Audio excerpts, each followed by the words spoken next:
Yuzu is dead. Oh, here we go. Now, I do want to start by saying that I'm not a lawyer, and everything that I talk about in this particular episode is really just my opinion. Yeah. So, don't come after me if some information is incorrect. But I do want to talk about Nintendo versus Yuzu. Now, this particular story has been going on for about a week now, where Nintendo filed, a lawsuit against Yuzu about a week ago, claiming that they were circumventing DMCA and basically promoting or stoking the flames of illegal activity, specifically around a game that Nintendo released last year, Tears of the Kingdom, which was allegedly downloaded 1 million times and promoted the use of... And keep in mind, the 1 million times downloaded did not have a citation to it. There was no footnote.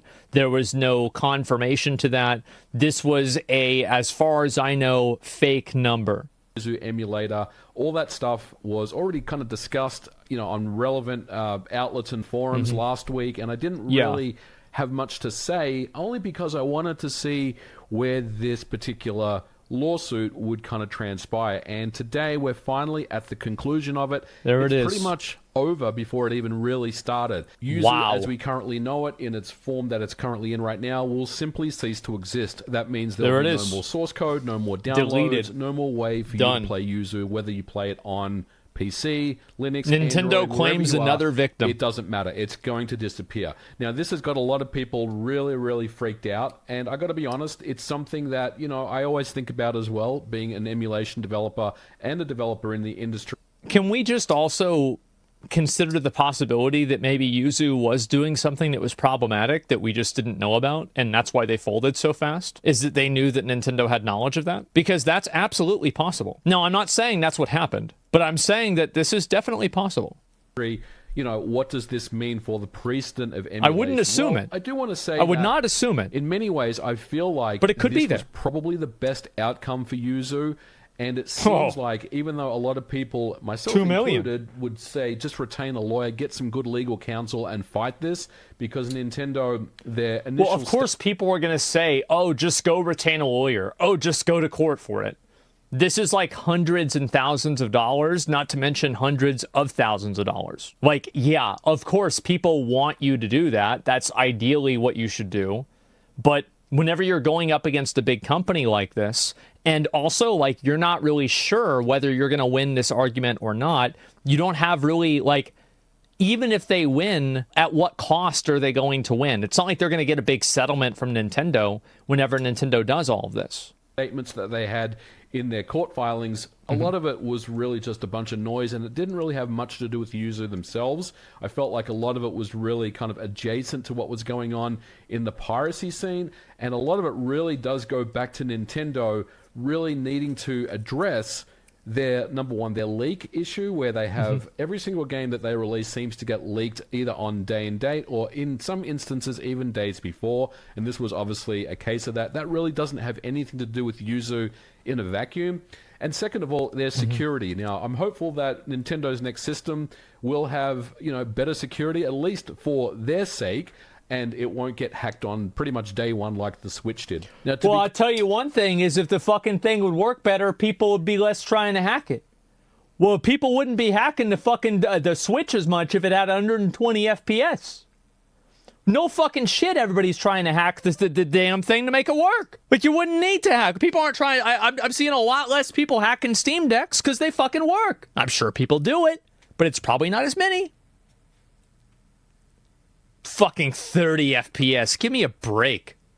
What a joke. Clear, Yuzu is done. They will pay Nintendo $2.4 million. That's a lot of fucking money. Over everything that belongs to Yuzu itself, the domains, the source code, everything surrounding Yuzu to Nintendo, effective immediately. Now, Yuzu did come out and make a statement, and this is obviously a statement that has been vetted by a lawyer. I'm not really sure if this is something that was from the words of the Yuzu developers themselves, but probably a bit of both. They just acknowledge that today is the day where Yuzu is being discontinued, effective immediately, and they go on to say that Yuzu and its team has always been against piracy.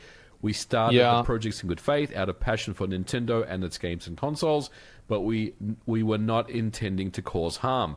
But we now see that because our projects can circumvent Nintendo's technological protection measures and allow users to play games outside of authorized hardware, they have led to extensive piracy. This tweet makes a lot more sense now. You can feel the gun barrel pressed to their heads writing this. Yeah, I remember seeing this earlier this afternoon, and I was like, well, is it really that bad? Yeah, it is. Yeah, I guess so. Damn, he was right. In particular, we have been deeply disappointed when users have used our software to leak game content prior to its release and ruin the experience for legitimate purchasers and fans. Sure. We have come to the decision that we cannot continue to allow this to occur.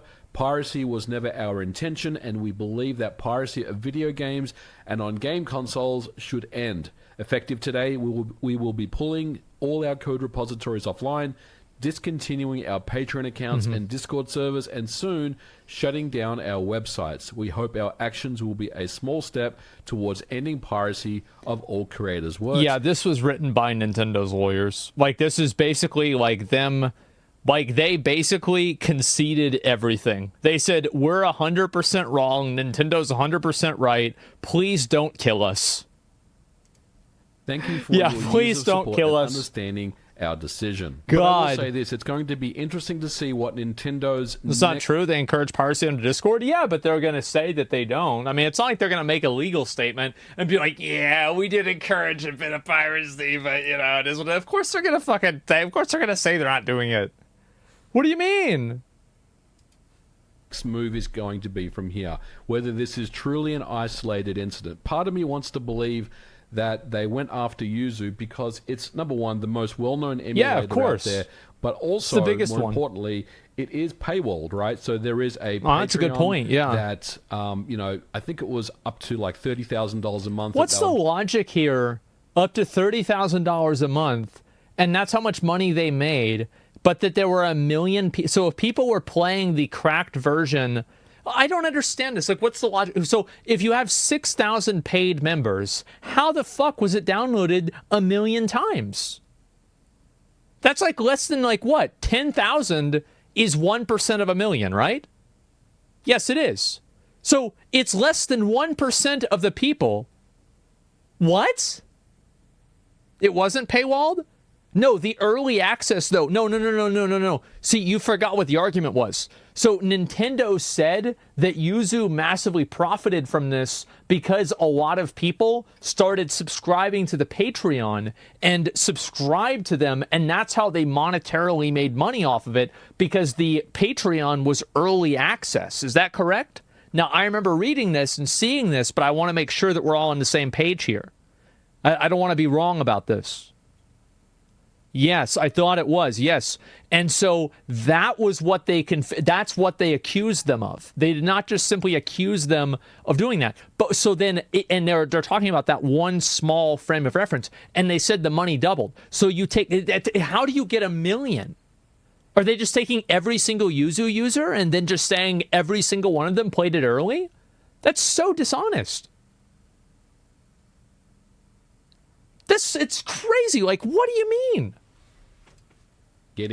And when you kind of paywall an emulator in that fashion, even though there is a free version, I'm aware of that, but let's be very clear. Nintendo would never be that emulator dishonest. that was kind of put behind a Patreon paywall if you wanted the more up-to-date version of the emulation, and that is something that obviously would get the attention of Nintendo. Now, there are obviously other Nintendo Switch emulators out there, and I think also to keep in mind, what do you guys think the odds are that Yuzu was fully aware that all of their Patreon subs went up massively because of the Tears of the Kingdom leak? They 100% knew this. And I bet that they know that there's a lot of information online and things that were found of them saying that and being cognizant and aware of it, and potentially even saying that's a good thing. I personally think that, like, yes, obviously it is not the most likely outcome, but I think it is a very, very possible outcome that they consulted with a lawyer, they looked into it, and they're fucked. And by the way, I want to make one thing very clear. I don't necessarily support piracy. I'm not a piracy advocate, but especially for games that you can't buy them anymore, which there are a lot of them, And if you buy it, like, I think just ethically, right? This is an ethical opinion. Who cares, right? But this is what I think. If you buy a video game and then you emulate it in another way, I don't think you did anything wrong. I don't. You buy Tears of the Kingdom at GameStop and then you emulate it so it has 60 FPS. I'm sorry. The Nintendo ninjas are going to have to get me because I really don't think that's a problem. I don't think there's anything ethically wrong with that. Appear all to be unaffected at this point, but I think really what I want to say to you guys is don't be too concerned right now about the future of emulation. That's me, not you. Obviously, Sorry, guys. there is a lot of emotions right now. There is a lot of people are disappointed. That are not sure about what the future is, but I will say this: if Nintendo then decides to go after, say, Ryujinx, and then goes after other Switch emulators, then you know that they're kind of making their move here, trying to basically stamp these things out one at a time. But look, I'm not worried about this, guys. I've been in the emulation community for many years, pretty much since day one, let's be honest, and I've seen all sorts of things happen. I remember when Nintendo went after Ultra HLE, the N64 emulator, even though Ultra HLE, they stopped working on it, but there were so many clones of that emulator, and emulation development didn't get, stopped in any fashion. In fact, more people got involved, more people got motivated. So at the end of the day... Well, people are always going to emulate because it's a better service than what Nintendo provides. I think that this is another Gavin situation. He was right. In this case, I think piracy is absolutely a user issue. Like, it is a service issue. This is 100%. I think that a lot of people would be more than willing to buy the new Zelda. They would say, all right, 60, 70 bucks. I love Zelda. I played it for 30 years. That's fine. I'll buy it. Especially whenever the game gets great reviews. But, like, the quality of the gameplay is bad for no reason. It's fucking insane. Why is it so bad? The system is ass. Yes, it is ass. Even though this is not a good day for emulation, it is probably something that Yuzu did the right thing on. I think their legal counsel advised legally them they probably did the right thing. Yeah, I know that it's not the best of news. I think a lot of people have this romantic notion of a David versus... Bro, he's so fucking right about this. This is like I could not have said it better myself.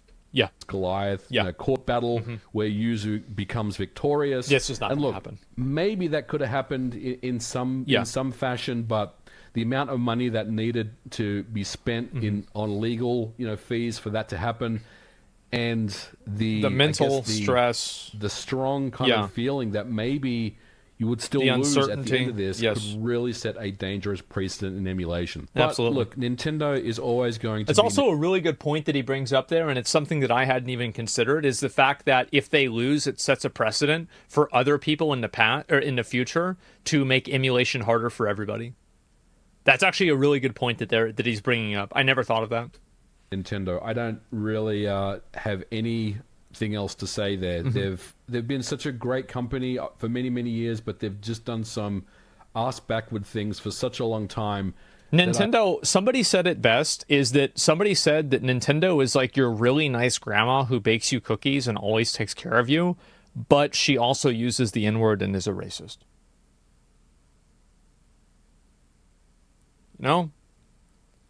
That's basically Nintendo. And it's like, you love her, but it's like, why you fucking do that? I still can't understand. I don't get it. The double standards. I do, but I think it's stupid. Themselves. The double standards where, in one aspect, they call emulation, illegal. They call it a bad thing. They call it stifling creativity. That was a quote that they used. I think about 6 months ago when they were talking about Dolphin, right? Emulation stifles creativity was, I believe, the quote.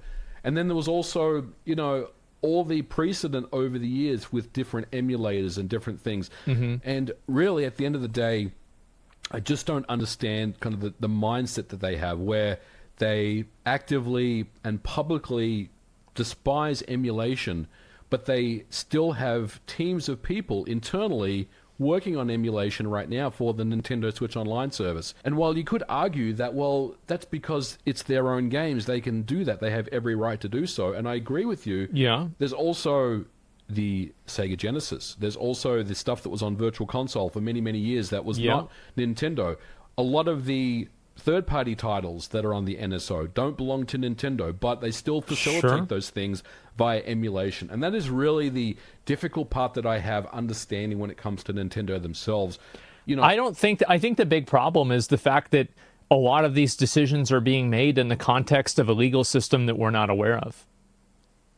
Like, a lot of us, like, we don't really know what Japan's laws are. Like, we have, like, an idea, like, oh, in Japan, there's no such thing as fair use and, like, this other stuff.